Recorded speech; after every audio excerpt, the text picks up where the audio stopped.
warrior. I'm coming to you from places unknown, parts unseen across the great United States. I wanted to get a video up because I haven't done one in the last couple of days, and I've been traveling and working and doing warriors work, honoring our hashtag community creates change. So here we are. I wanted to tune you in about something groundbreaking right now happening in LA Superior Court, and that is there is a trial that started this past week, a big tech trial where the plaintiff, KGM, now a 19-year-old who was a minor at the time, claims she was addicted to the internet, and that caused her to have depression, anxiety, all kinds of mental health problems. And you know, because you're a follower of the Warriors, that we have a youth mental health crisis in America, not getting any better. We have to keep on that. And we have to keep helping our kids and talking about it and seeking knowledge and education and resources so everybody can get on board and help our kids, our future American leaders, our future American adults. So let's talk about this trial. The trial is expected to last about 6 to 8 weeks. This past week was jury selection. 4 companies were initially in this lawsuit. That was Meta, Snap, YouTube, and TikTok. Interestingly enough, TikTok and Snap settled right before the trial began. Monetary damages, we don't know. I can't find any information. Nobody I know in the know seems to know about it. But obviously, there was some sort of monetary award rewarded. So now we're left with Facebook going with YouTube to trial. We do know that Mark Zuckerberg is slated to testify and some other big tech people. What does this trial really mean? Okay, this is a bellwether moment, meaning, again, I use the word groundbreaking. It's never been done before. That if we can treat these big tech platforms as a product, because you know what? We have internal memos. We have whistleblowers that have come forward who've worked at these companies. If they willingly put out a product that harms kids, harms all people, let's stick with kids right now, harms kids, they can be held responsible. And that's exactly what lawyers seem to have in their clutches. So what would the defense of big tech be? Now, big tech maintains there's no direct correlation, and they've said this over and over again like a broken record, there's no direct correlation between youth mental health and the internet platforms, gaming, apps. But what about all the kids that claim that this is what caused their anxiety, depression, suicide ideation, all of that? What about all the parents now suffering because their children are no longer here? What about all the doctors and psychologists and educators who have come forward? What about the great book put out by Professor Jonathan Haidt, H-A-I-D-T, Anxious Generation, with proof, correlation of the iPhone to, that was about 2008. Now we're in 2026, and how we started seeing, education sliding, mental health sliding, isolation exasperated by the introduction of the iPhone. Can you say it's 100% proof? No, but studies are pretty good. So let's look at all of this. You and I know all of this. Big tech will go to court and they will say, listen, this is up to the parents. This is up to the kids. We do have safety controls. We do have safety councils. We do have parental controls. And yes, they do. But here's the thing about all that. They make it so overwhelmingly difficult to put any kind of safety controls on anything that most people abandon.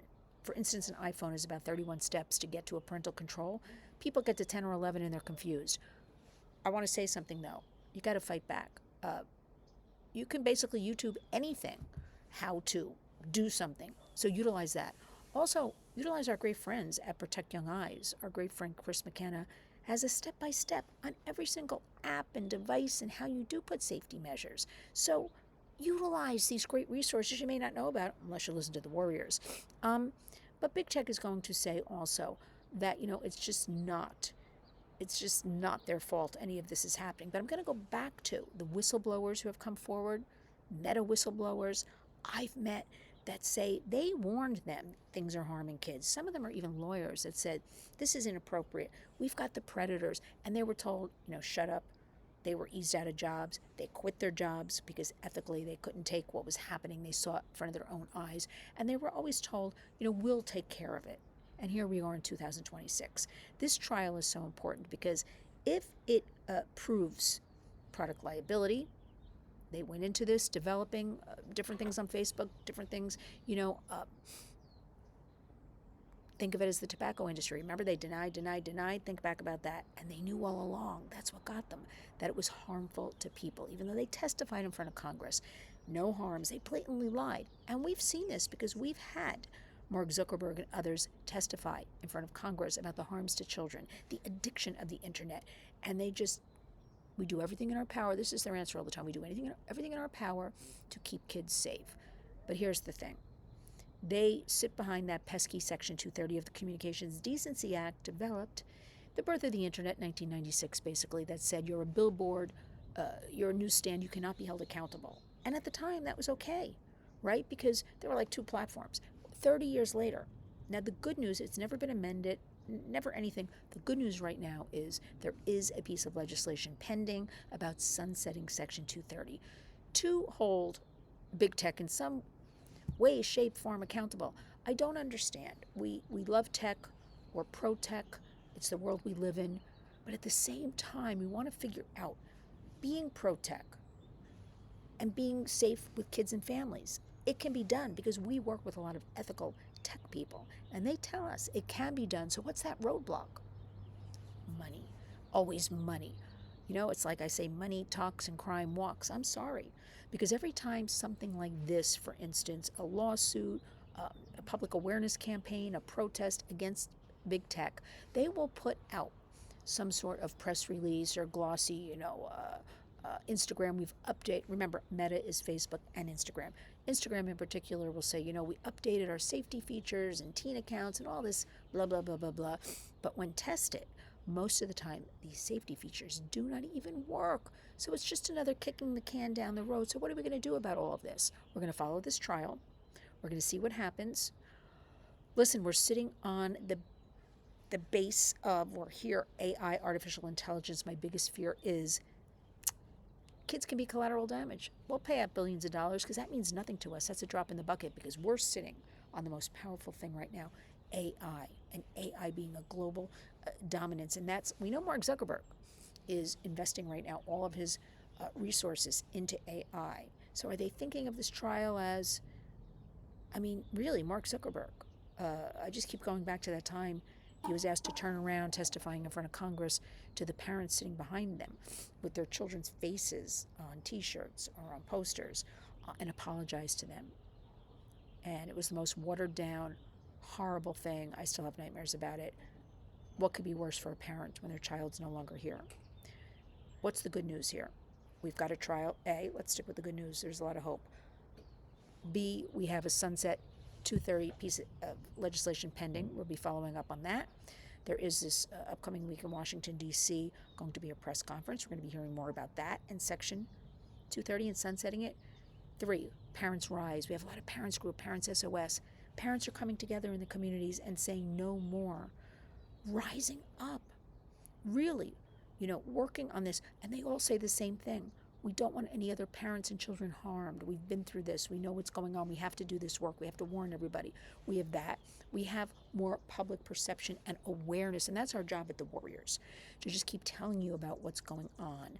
So hopefully this case will lead us somewhere. But again, we got to keep an eye on this AI.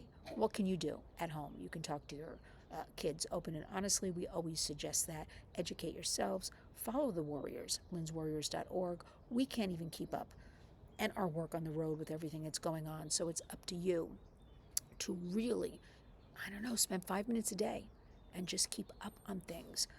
There's different things you can follow online. We've got Defend Young Minds. We have a pornography problem for kids. A lot of the dangerous algorithms, you've heard me talk about it before, feed kids this pornographic material, and they're not even looking for it. But like I like to say, they're looking for apple pie, the next thing, some apple something website that's pornographic. So again, a lot's at stake here. We've got thousands of lawsuits across the United States waiting. If this lawsuit in the LA Superior Court is a win for this plaintiff, is a win for all of us, those suits will be instituted. There are several pending now. One was just announced for New Mexico, again, with Meta and Roblox causing mental health harms to kids. Let's all come together in this, protect our children. I know we can do it. If we help one family, one child a day at a time, we have done our jobs. But it's up to each and every one of us. So let's honor our warriors. Hashtag community creates change. Wake up each and every day and go out and be a warrior.